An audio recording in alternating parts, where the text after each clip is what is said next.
Hello दोस्तों, welcome on my YouTube channel. आप सभी का मेरे यूट्यूब चैनल के ऊपर स्वागत है। आज मैं आपको हिस्ट्री का एक फ्रेश टॉपिक करवाने वाला हूँ। टॉपिक का नाम है 1857 की क्रांति। जैसा कि आप बोर्ड पे देख रहे हैं, टॉपिक है 1857 की क्रांति।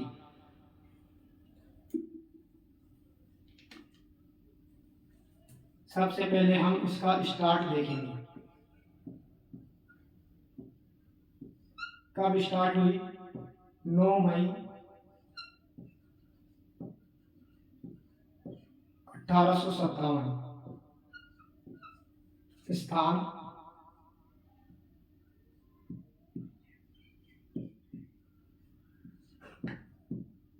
मेरठ की छावनी। मेरठ की छावनी।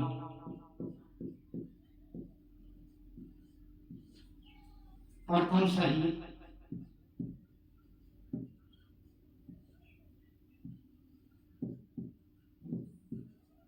मंगल पांडे। मंगल पांडे।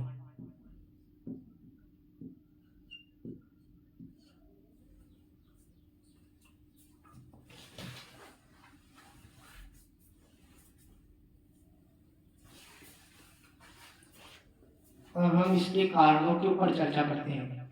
कारण, पहला कारण है सामाजिक सामाजिक व धार्मिक।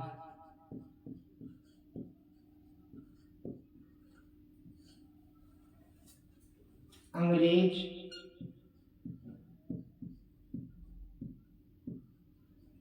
हमें सभ्य बनाना चाहते थे। सभ्य बनाना अंग्रेज हमें सभ्य बनाना चाहते थे।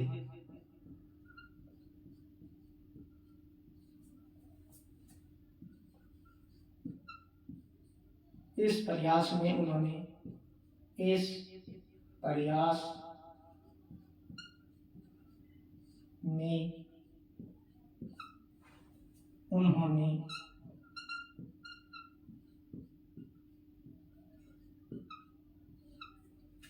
सती प्रथा,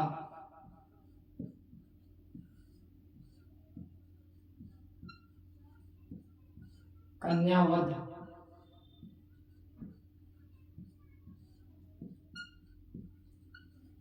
व बाल विवाह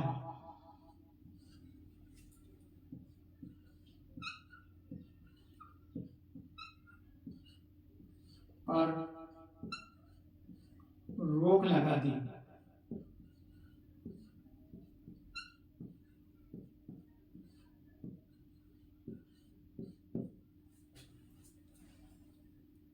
अंग्रेजों ने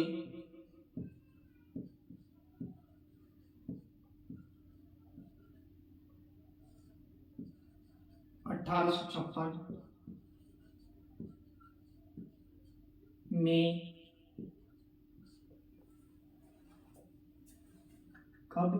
1856 विधवा पुनर्विवाह अधिनियम पारित किया। विधवा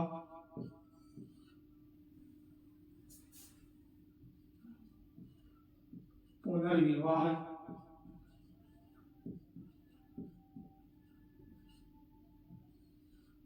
अधिनियम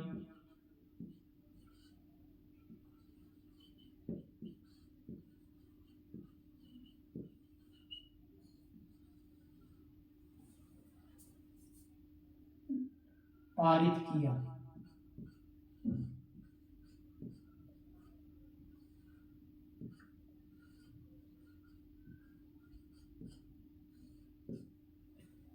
दोस्तों, अंग्रेज जो थे हमारे धर्म के साथ खिलवाड़ करना चाहते थे।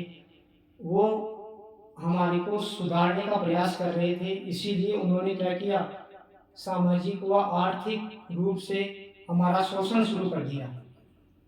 अंग्रेज हमें सभ्य बनाना चाहते थे, इसीलिए उन्होंने सती प्रथा, कन्यावध व बाल विवाह पर रोक लगा दी। ये काम तो उन्होंने अच्छा किया, और साथ ही उन्होंने क्या किया, 1856 में विधवा पुनर्विवाह अधिनियम भी पारित कर दिया। देखा जाए तो ये काम अंग्रेजों ने अच्छा किया था। ये एक बहुत ही अच्छी पहल थी अंग्रेजों की, लेकिन उस समय भारतीयों को ऐसा लग रहा था जैसे अंग्रेज उनके धर्म के साथ खिलवाड़ कर रहे हों।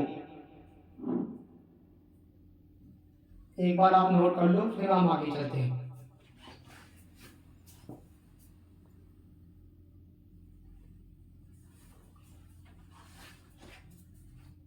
अंग्रेजों के द्वारा किए गए इन प्रयासों, इन सुधारों को भारतीयों ने क्या समझा, अपने धर्म के ऊपर प्रहार समझा।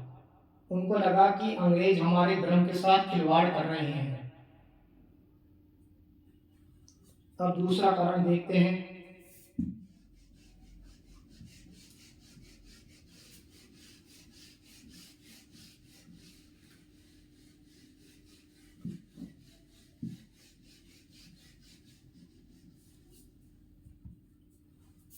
कारण नंबर 2,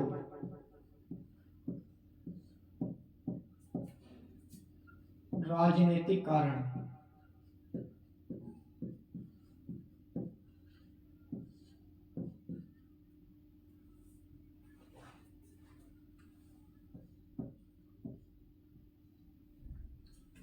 डलहौजी की हड़प नीति,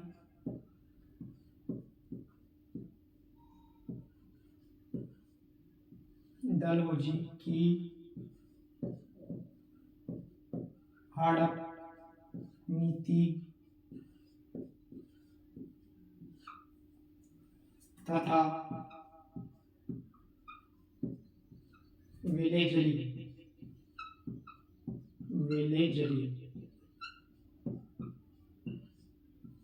की सहायक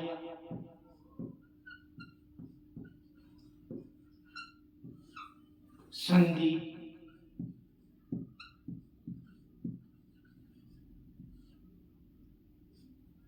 डलहौजी ने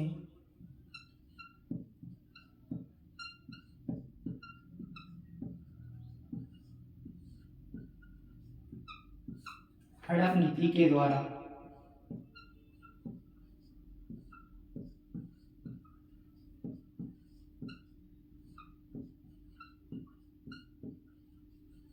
द्वारा 1848 में सतारा,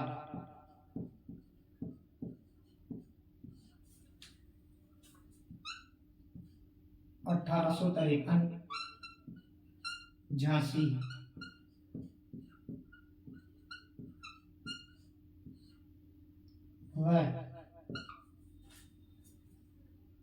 1854 नागपुर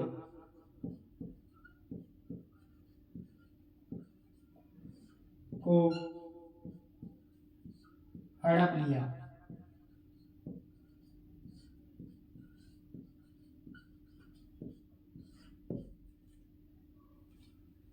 दोस्तों, मैं आपको बताना चाहता हूँ कि डलहौजी की हड़प नीति क्या थी। डलहौजी ने एक नीति चलाई। डलहौजी उस समय भारत के गवर्नर जनरल थे। उन्होंने ये बताया कि अगर किसी देशी रियासत में कोई पुरुष उत्तराधिकारी नहीं है तो उस रियासत को अंग्रेज हड़प लेंगे। एक बार आप नोट कर लो, फिर आगे चलते हैं।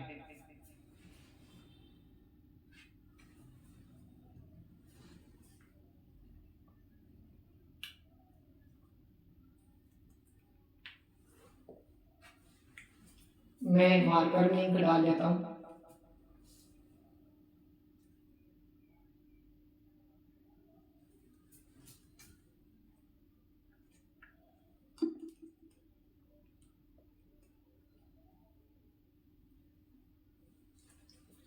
पॉइंट नंबर 3 चले, मिटा रहा हूँ।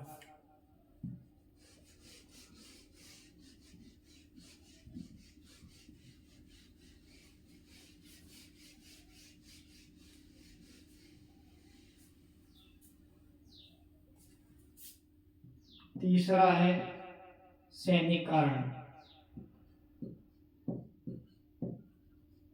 सैनिककरण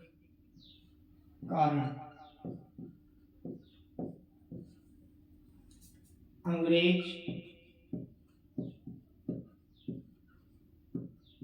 भारतीय सैनिकों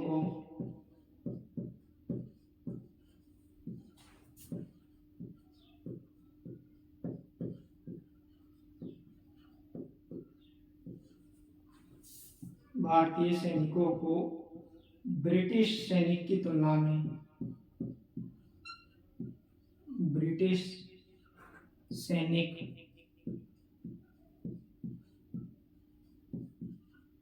की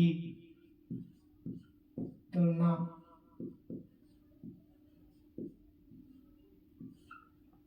में कम वेतन देते थे।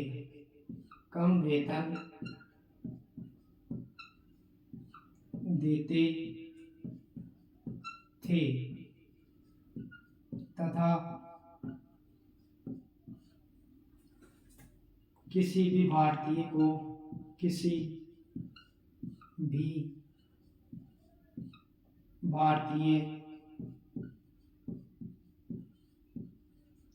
सैनिक को सूबेदार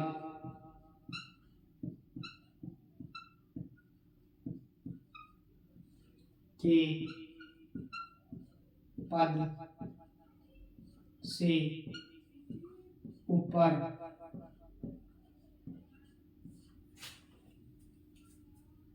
प्रमोशन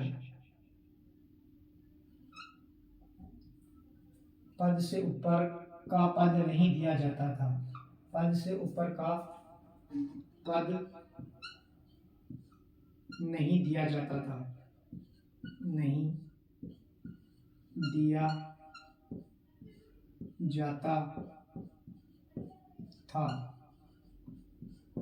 अंग्रेज हम भारतीय सैनिकों के साथ भेदभाव करते थे।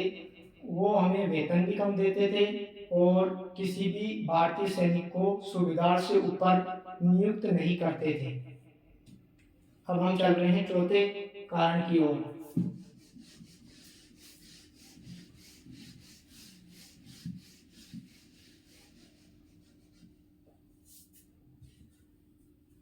चार नंबर आर्थिक कारण।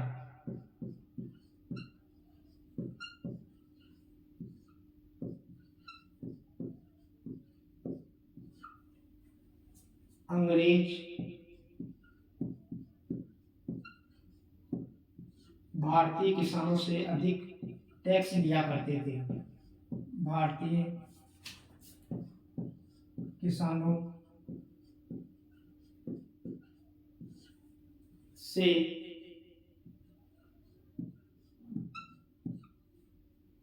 काफी टैक्स लेते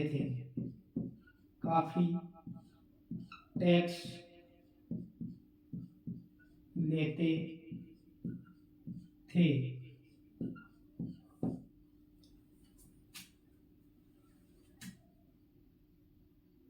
अंग्रेज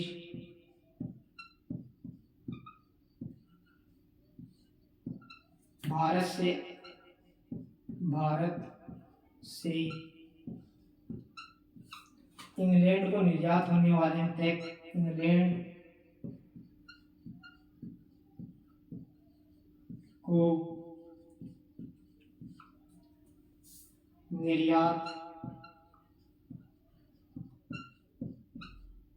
होने वाले माल पर काफी टैक्स लगाया करते थे। माल पर भारी टैक्स लगाते थे तथा इंग्लैंड से भारत को आयात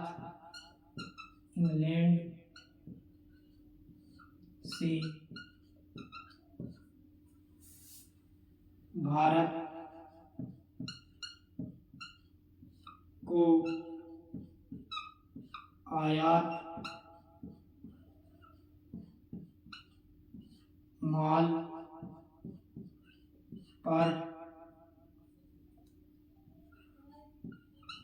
कम टैक्स लेते थे, कम टैक्स लेते थे। दोस्तों, अंग्रेज क्या करते थे? अंग्रेज भारत से जो माल बनकर इंग्लैंड जाता था उस पर तो भारी टैक्स लगाते थे, मतलब भारतीयों से काफ़ी ज़्यादा टैक्स लेते थे। और जो माल ब्रिटेन में बनकर तैयार हुआ और भारतीय बाजारों में बिकने आता था उस पर कम टैक्स लिया करते थे। इस तरह से वो हमारा शोषण कर रहे थे। पांचवा और आखिरी कारण कर रहे हैं, नोट कर लीजिए, मैं मिटा दूंगा। ठीक है, मिटा रहा हूं।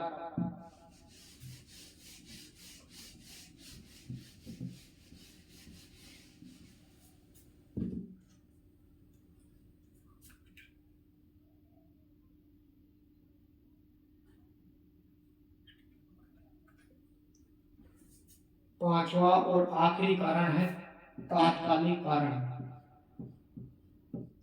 तात्कालिक कारण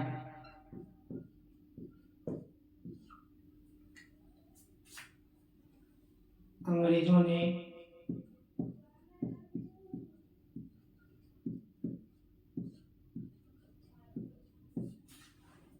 एनफील्ड राइफल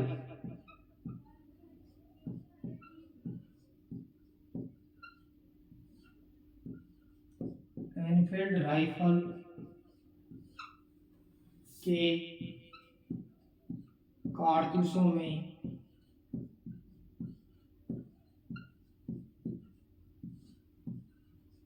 गाय व सुअर की चर्बी का इस्तेमाल करना शुरू किया। चर्बी का इस्तेमाल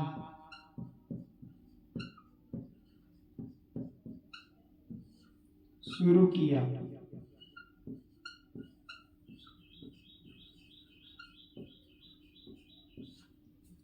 राइफल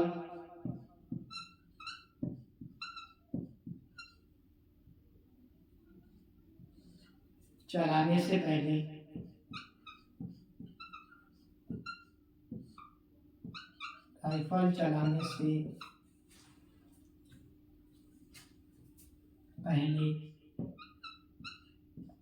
कारतूस को मुंह से काटना पड़ता था।